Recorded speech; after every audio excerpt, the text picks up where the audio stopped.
전도서를 시작하면서 우리가 배운 내용은 우리 인생이 참 헛되다는 것입니다.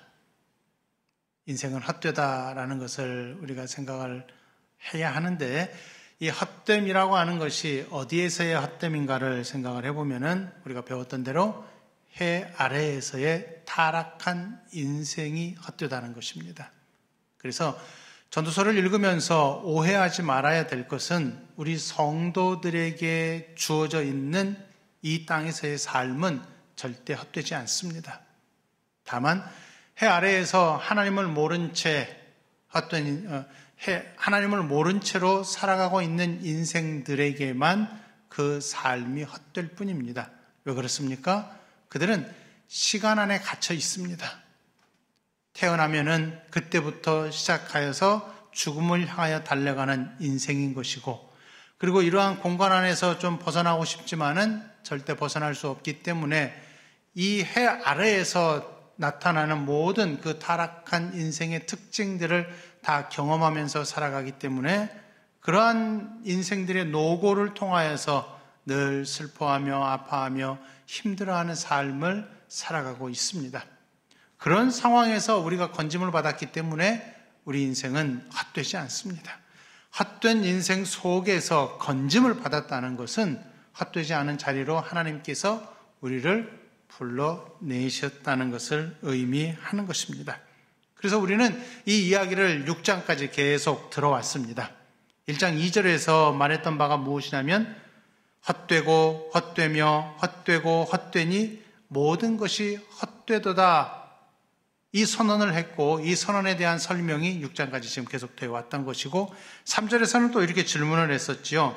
해 아래에서 수고하는 모든 수고가 사람에게 무엇이 유익한가? 우리가 수고하면서 사는 그 모든 인생의 수고로움에 어떤 유익이 있겠느냐라는 것입니다. 그럴 때에 해 아래에서의 그 타락한 인생에게는 수고에 대한 유익이 없더라 하는 것입니다. 왜 그렇습니까? 우리가 해 아래에서의 인생의 특징 4가지를 살펴보았었죠. 지금까지 첫 번째는 불의함과 불합리함이 가득한 곳이었습니다.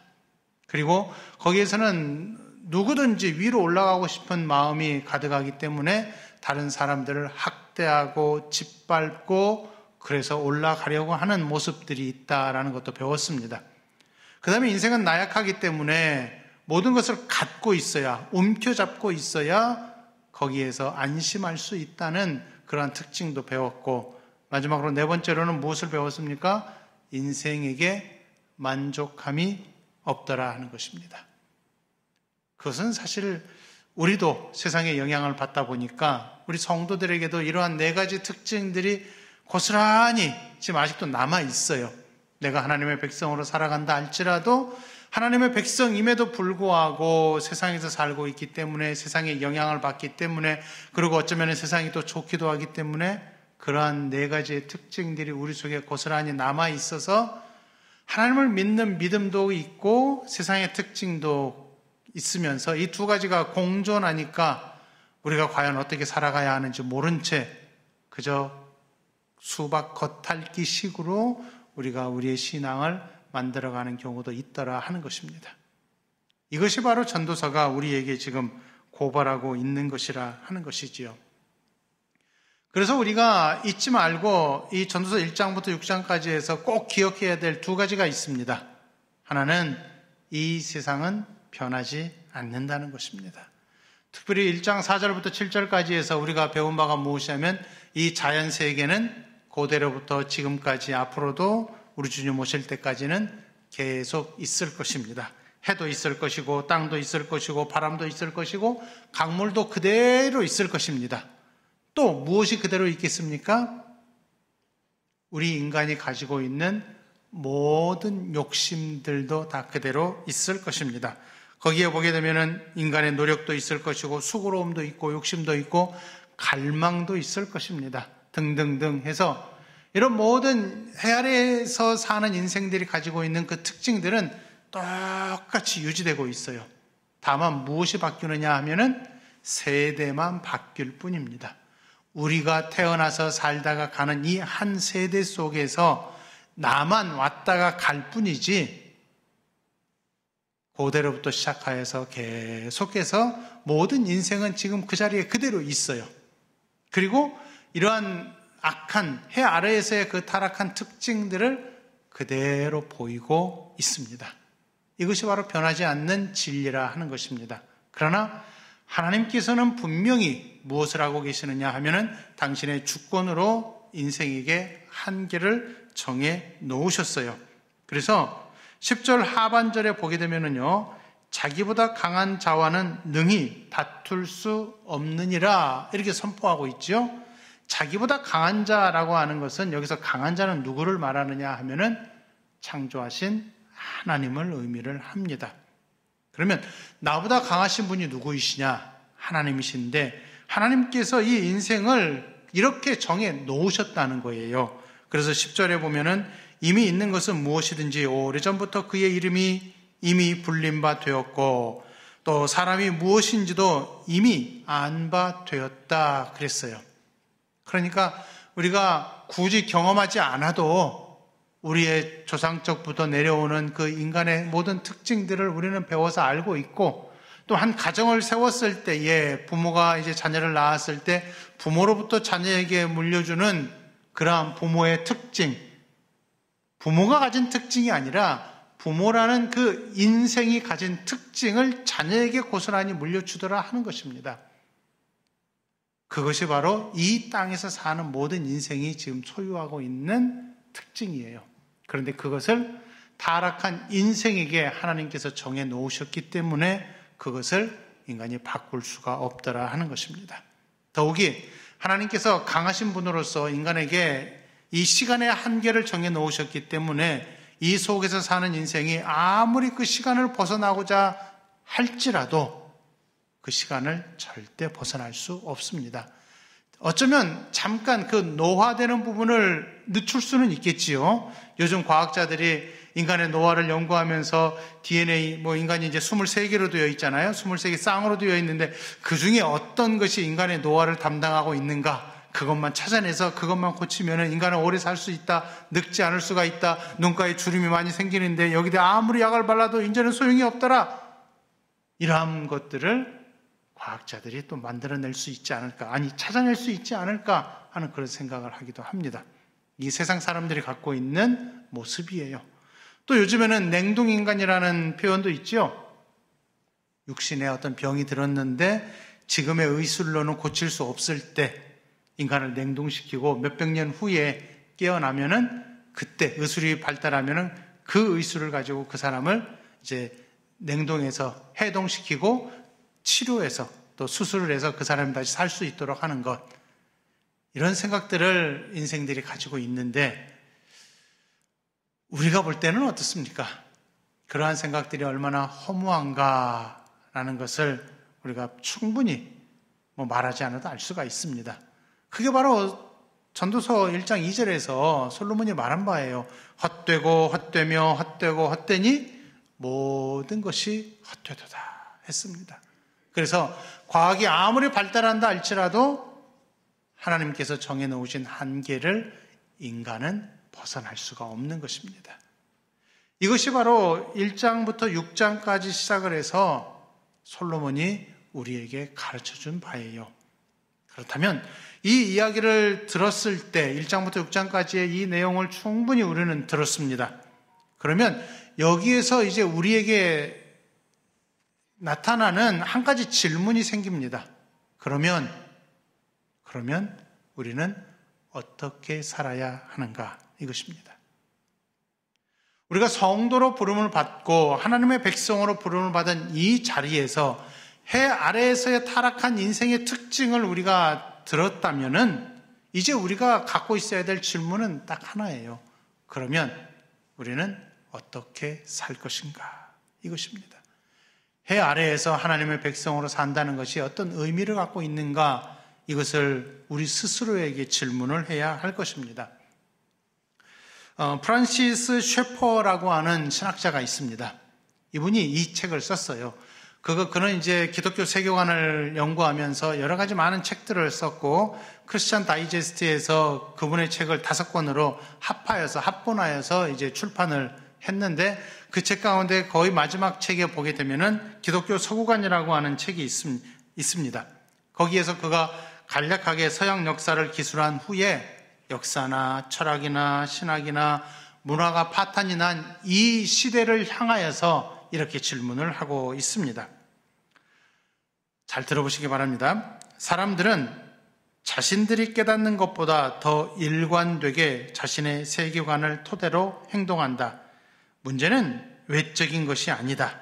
문제는 올바른 세계관, 사람들에게 실제에 대한 진리를 제공해주는 세계관을 소유하고 이를 토대로 행동하는 것이다. 이렇게 말했습니다. 자, 이걸 간단히 말씀드리면 무엇이냐면은 외적인 부분에서 나타나는 것은 별로 중요치 않다는 것입니다. 내면에서 우리가 그리스도인이라고 하면은 그리스도인으로서 이 세상을 바라보아야 하는 그 관점이 무엇이냐? 그리고 그 관점을 우리가 충분히 배웠다면은 우리의 내면에서부터 시작되는 이 행동의 원인, 이 원칙이 무엇이냐? 그것을 근거로 해서 우리가 살아야 되지 않겠느냐라고 하는 것입니다. 다시 말씀드리면 해 아래에서의 우리는 4가지 특징을 배웠습니다. 이 땅은 불의하고 불합리한 곳이고, 이 땅은 학대가 만연한 곳이고, 인간이 나약함을 보이는 곳이고, 그러면서도 만족할 줄 모르는 이 세상인데, 이러한 특징을 알고 있는 성도라면, 하나님의 백성이라면 과연 어떻게 살아야 되느냐 하는 것입니다. 외모를 꾸미기보다는, 외적으로 드러나는 일에 있어서 집중하기보다는 내면에서부터 내가 그렇다면 과연 이 해 아래에서 하나님의 백성이라고 불리우면서 내가 나를 스스로 하나님의 백성이라고 인정한다면 나는 어떻게 살아야 하느냐 이것입니다. 사람들이 지금 잘 못하고 있는 부분이 바로 여기에 있어요. 이 프란시스 셰퍼가 말한 바가 바로 그것입니다. 우리가 어떻게 살아야 되느냐, 이 질문을 왜 하느냐 이것입니다. 그럴 때에 우리는 겉으로 드러나는 것에 너무 집중을 하다 보니까 나의 내면을 들여다보지 않게 되더라 하는 것입니다. 내가 누구인가에 대해서 정확히 생각하지 못하고 내가 왜 여기에서 살아가고 있느냐, 이걸 우리가 전혀 생각하지 않는 모습 속에서 살면서 그냥 내 삶의 어떤 외적인 형식적인 부분에서만 그저 살아가고 있더라 하는 것입니다. 하지만 중요한 것은 어디에 있느냐 하면은 하나님의 백성으로 부름을 받았을 때 거기에서 우리가 무엇을 가지고 어떤 태도를 가지고 또 어떤 사상을 가지고 또 하나님의 백성으로서의 어떤 그 원리 원칙을 가지고 살아야 되느냐, 이걸 잊어버리면은 안 된다는 것입니다. 그래서 그 내용이 이제 전도서 7장부터 시작이 됩니다.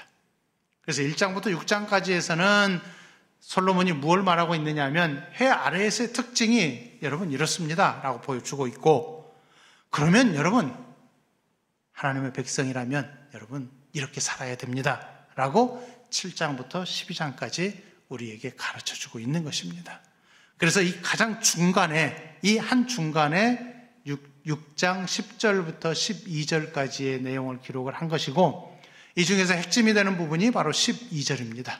12절을 한번 보시면은 여기에 2가지 질문이 나오고 있는데요.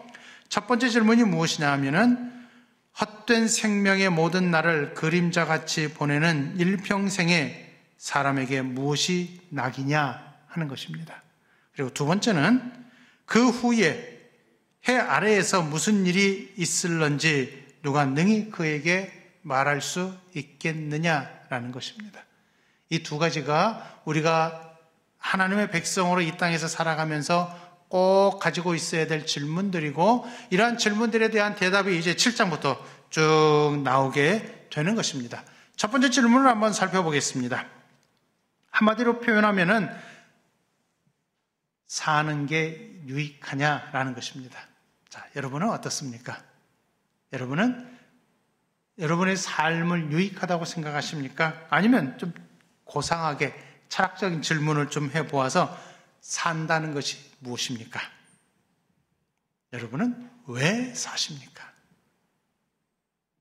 우리가 이런 철학적인 질문들에 대한 대답을 우리가 충분히 못할 수도 있고 잘할 수도 있지만은 여기서 한 가지 우리가 본문에 있는 대로 질문을 해보자면은 사는 게 유익합니까?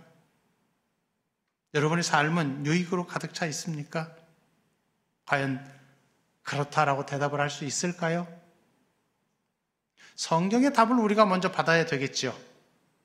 성경은 그렇다라고 말합니다. 왜냐하면 10절 마지막 절에 어떻게 말하고 있습니까?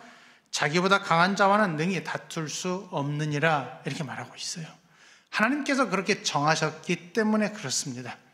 우리가 우리의 삶을 바라볼 때에 우리 인생이 고단하고 힘겹고 어렵고 아프고 내가 이것을 좀 포기하고 싶고 넘어가고 싶은 부분들이 많이 있겠지만은 그러한 부분들을 바라볼 때 이것을 누가 허락하셨느냐 할 때에 하나님이 허락하셨다는 것입니다.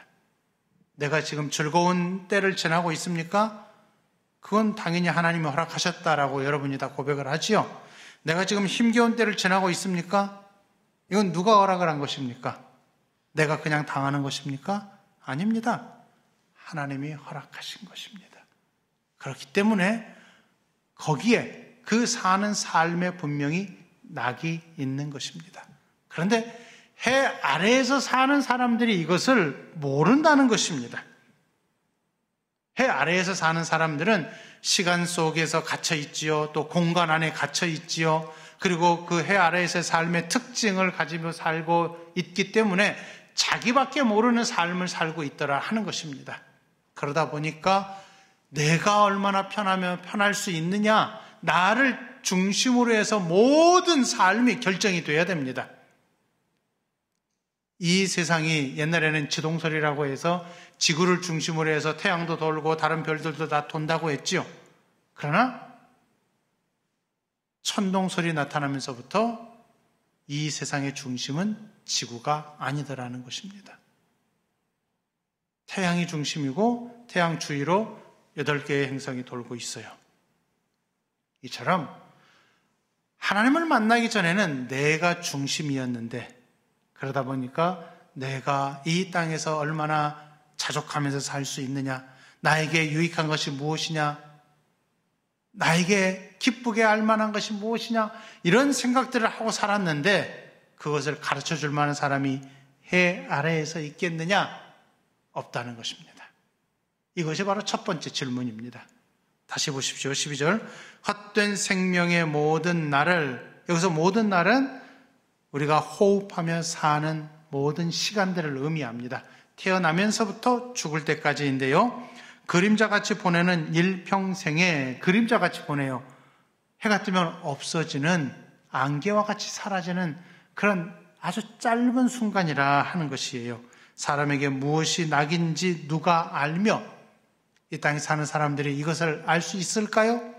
모른다는 것입니다. 그런데 하나님의 백성은 분명히 압니다. 어떻게 압니까? 우리가 하나님께 붙들린 바 되었기 때문에 그렇습니다. 그리고 하나님이 우리를 불러내셨을 때에 우리는 아무 목적 없이 사는 것이 아니라 우리는 분명한 목적을 가지고 살아갑니다. 어떤 목적을 가지고 살아가느냐 하면 하나님의 영광을 위해서 우리가 살아갑니다. 이것이 바로 하나님께서 인간을 창조하신 이유가 되는 것입니다. 그리고 이 온 피조 세계를 창조하신 이유가 되기도 하고요. 사실은 이 피조 세계는요, 하나님께서 우리 인간을 위해서 창조를 하셨어요. 인간을 통하여서 찬양을 받으시기에 합당하신 하나님께서 인간이 거처할 수 있는 이 세상을 만드셨어요. 그렇기 때문에 우리 인생이 사는 이 지구상에 있는 모든 것이 다 하나님께서는 우리를 위해서 만들어 놓으셨어요. 그러면 우리 인간은 무엇을 해야 되느냐 하면 이 땅에 있는 모든 것을 가지고서 하나님의 영광을 찬양하며 살아야 하는 것입니다. 그런데 아담의 타락이 이것을 무너뜨려 버렸죠.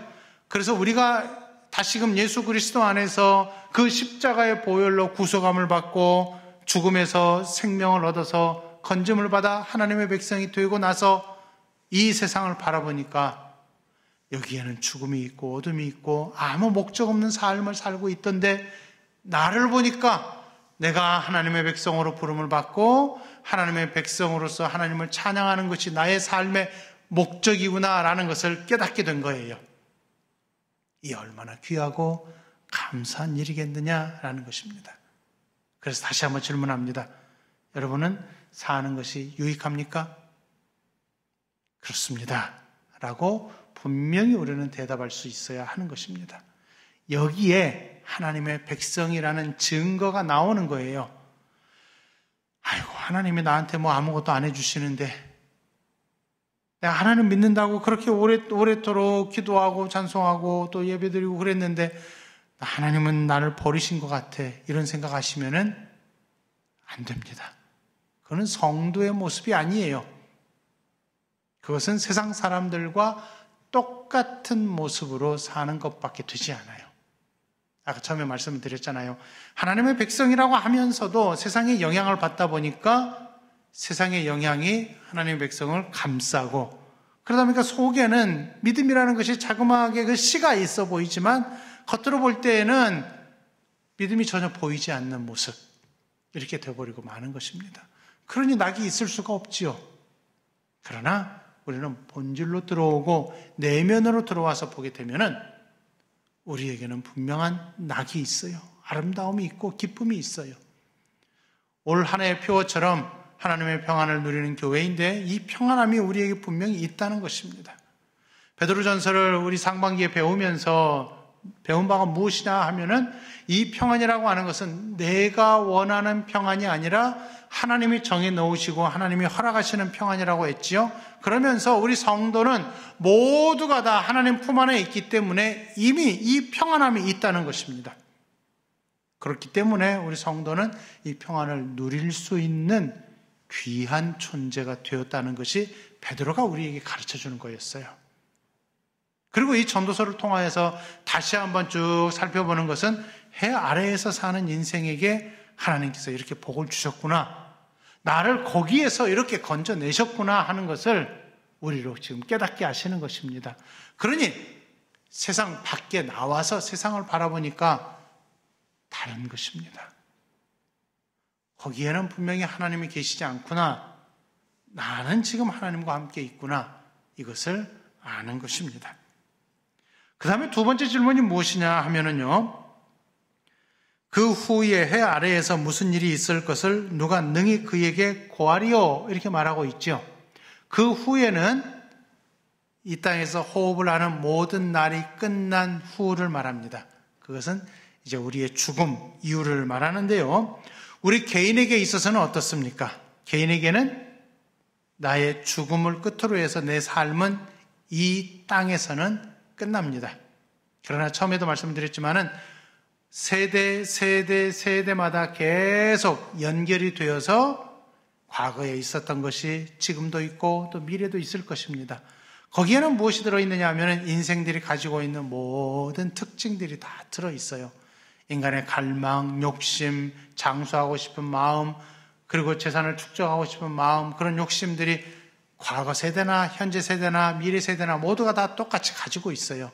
그래서 그 세대는 동일한데 문제는 우리가 육신으로 사는 이 육신의 시간이 한정되어 있다는 것입니다. 그러다 보니까 세상을 바라보게 되면은요, 단절로 가득 차 있어요. 한 세대가 가고 그 다음 세대가 이어지느냐? 이어지지 않습니다. 다음 세대가 이전 세대를 기억할까요? 기억하지 않습니다. 죄송하고 외람된 이야기이지만은 부모 세대에서 부모가 가진 어떤 그 욕심 가운데 하나가 무엇이냐면 내가 일구어 놓고 내가 이루어 놓은 것을 우리 자녀가 그걸 받아서 그대로 유지했으면 좋겠다인데 그거는 내 욕심인 것입니다. 내가 죽은 이후에 내 자녀가 그것을 어떻게 할지는 아무도 모르는 것입니다. 내가 재산을 많이 축적해 놓고 내 자손들은 좀 평안하게 살기를 나는 소망한다 해서 자녀에게 재산을 많이 물려주고 싶은 욕심이 부모에게 있겠지만은 자녀들은 그걸 가지고서 부모의 유지를 이어받들어서 그 재산을 더욱 불리느냐? 그렇지 않습니다. 거의 99%는 탕진합니다. 왜냐하면 자기가 노력하여서 얻지 않은 것은요, 절대 그것을 유지할 수가 없는 것입니다. 그런데도 부모 세대는 욕심이 있어요. 그러면서 이것을 자녀에게 물려주면 자녀가 좀 평안하지 않을까, 평안하게 살지 않을까 하는 그런 생각들이 있어요. 그런데 하나님의 백성인 우리들은 어떻습니까? 각자에게 그리고 가정에게 하나님께서 주시는 양이 다 있어요. 각자에게 필요한 만큼 다 주신단 말입니다. 그러면 내가 사는 동안에 나에게 필요한 만큼 주시는 것이고, 그리고 우리 자녀들이 사는 동안에 우리 자녀들이 필요한 만큼 또 하나님이 주시는 것입니다. 그런데 왜 부모가 되어서 월권을 하느냐, 이것입니다. 하나님께서 책임지신다라고 분명히 약속하셨는데 왜 우리가 월권을 하느냐, 이것이 바로 해 아래에서의 특징인 것입니다. 그런데 우리 성도는 그들과 또 다르지요. 어떻게 다릅니까? 세상은 그렇게 단절되어 가는 세대들이 이어져 있는 곳이지만은 우리 성도들은 그렇지 않습니다. 과거에 살았던 성도들의 신앙을 우리가 고스란히 이어받습니다. 그리고 이 신앙을 또 후대에게 또 그대로 물려줍니다. 그러면서 이 신앙 가운데에 녹아들어 있는 한 가지가 계속 이어지고 있습니다. 그것이 무엇이냐 하면은 바로 소망이라는 것입니다. 어떤 소망이냐 하면은 하나님께서 우리에게 약속하신 소망입니다. 모든 하나님의 백성은 바로 이 소망 하나를 가지고 저곳을 바라보면서 살아가고 있습니다. 우리 주께서 어떤 말씀을 주셨는지 한번 보겠습니다. 요한복음 14장입니다. 1절부터 3절까지 말씀 우리 같이 읽도록 하겠습니다. 너희는 마음에 근심하지 말라. 하나님을 믿으니 또 나를 믿으라. 내 아버지 집에 거할 곳이 많도다. 그렇지 않으면 너희에게 일렀으리라. 내가 너희를 위하여 거처를 예비하러 가노니 가서 너희를 위하여 거처를 예비하면 내가 다시 와서 너희를 내게로 영접하여 나 있는 곳에 너희도 있게 하리라. 아멘. 자, 이 말씀을 보면서 우리가 가진 소망이 무엇이냐 하면은 하나님의 백성으로 부름을 받은 모든 세대의 성도들이 가진 소망이 하나라는 것입니다. 이 소망 하나로 이어져 있고 이 약속이 분명히 이루어질 것이라는 믿음으로 온 세대가 다 이어져 있는 것입니다. 해 아래에서의 특징은 단절되어 있는 곳이지만은 우리 성도들에게는 이 죽음 이후에, 다시 말하면 본문 하반절에 보면 그 후에 해 아래에서 무슨 일이 있을 것을 누가 능히 그에게 고하리요 하면서 세상은 모르지만 우리는 안다는 것입니다. 왜냐하면 우리 주께서 우리에게 약속하신 이 소망, 이것이 있기 때문에 그렇습니다. 그래서 우리는 다시 살 것이라는 소망이 있고 헛된 생명의 날을 사는 동안에 우리는 이 소망을 꼭 붙들고 우리가 살아가고 우리의 죽음 이후에 어떤 일이 있을지 우리는 분명히 압니다. 그렇기 때문에 이 6장 12절에 두 가지 질문을 통하여서 우리 성도는요, 세상이 모르고 있는 그것들을, 그 두 가지를 우리가 알고 있기 때문에 우리가 하나님의 백성으로서 어떻게 살아야 되겠느냐, 이러한 질문들을 들을 때에요, 너희는 인생의 낙이 무엇인지 아느냐? 너희는 죽은 후에 어떻게 될지 아느냐? 너희는 모른다. 그러나 우리는 안다. 이렇게 대답을 하셔야 됩니다. 그리고 이 대답을 근거로 해서 내가 이 땅에서 하나님의 백성으로서 어떻게 살아내야 할 것인가, 이것을 날마다 우리의 마음에서부터 묵상하고 하나님의 백성다운 자태가 무엇인가를 드러내려고 애를 쓰고 배워가야 하는 것입니다. 절대 우리는 세상 사람들과 똑같이 살 수가 없어요. 우리는 하나님의 백성이기 때문에 하나님의 백성으로 살아야 되고 하나님의 백성답게 우리는 살아야 하는 것입니다. 그래서 날마다 우리 스스로에게 물어야 됩니다.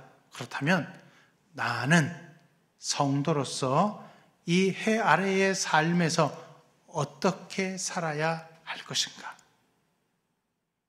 이것이 바로 우리의 질문이 되어야 하는 것이고, 이 질문에 대한 답을 솔로몬이 7장부터 시작하여서 12장까지 계속해서 우리에게 가르쳐주고 있습니다. 세상 사람들은요, 하나님이 계시다는 것을 인정하지 않지요. 왜냐하면 자기가 중심이기 때문에 그렇습니다. 그러다 보니까 자기의 한계를 인정하려 하지 않습니다. 한계를 벗어나고 싶은 욕망이 가득합니다. 그러나 우리는 하나님이 우리의 주인이신 것을 알고, 하나님이 나의 구주이신 것을 알고, 이것을 우리의 믿음으로 고백을 하고 있습니다. 그렇기 때문에 우리는 세상 사람들과는 분명히 다릅니다. 그래서 다른 삶을 살아야 합니다. 그러면 나는 성도로서 어떻게 살아야 되느냐 할 때에 하나님 앞에 겸손히 엎드려서, 하나님, 제가 세상을 닮아가고자 하는 이런 욕망이 이 속에 가득 들어있는데 이것을 억제할 수 있도록 도와주옵소서. 이렇게 우리가 기도해야 하는 것이고, 세상의 특징을 바라보니까 그러한 특징들이 나를 유혹하여서 나로 하여금 그 세상의 방식으로 살아가려고 자꾸 나를 끌어들이고 있는데, 하나님, 저를 벗어나게 하옵소서. 이렇게 우리가 기도해야 할 것이고, 세상의 특징을 바라보면서 우리가 이제 세상이 어떠한지를 충분히 알았으니까, 그렇죠? 이제 배웠으니까 거기에 물들지 않으려고 우리가 애를 써야 하는 것입니다. 이것이 성도의 본분입니다. 이것이 성도가 이 땅에서 살아가야 할 신앙의 내용인 것입니다. 이걸 기억하시면서 저와 여러분에게 주어져 있는 이 삶의 이유가 무엇인가를 충분히 배우시고, 또 나보다 강하신 하나님께서 내 삶의 낙을 허락하셨기 때문에, 여러분 인생이 즐겁습니까? 네, 즐겁습니다.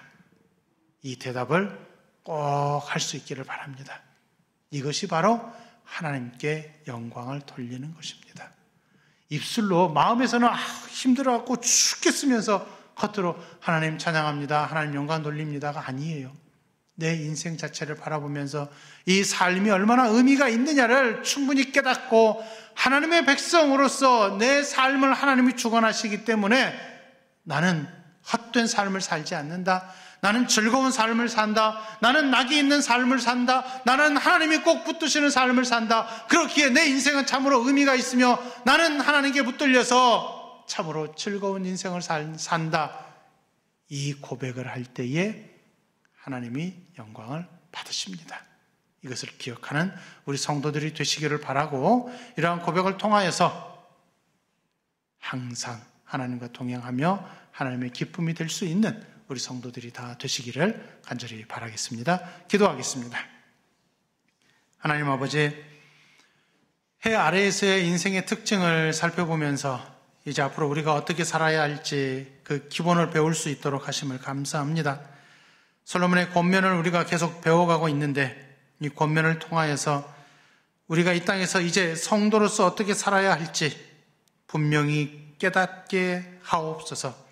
이 깨달음을 가지고 이 땅에서 사는 동안에 하나님의 백성다운 모습을 보이며 살도록 저희들 마음을 주장하시되, 우리가 하나님 앞에서 하나님을 즐거워하는 삶이요, 하나님이 나에게 허락하신 이 인생이 참으로 의미 있는 삶이고 복된 삶이라는 것을 인정하며 하나님 앞에 믿음으로 고백하며 찬양하는 저희들이 되도록 은혜 베풀어 주옵소서.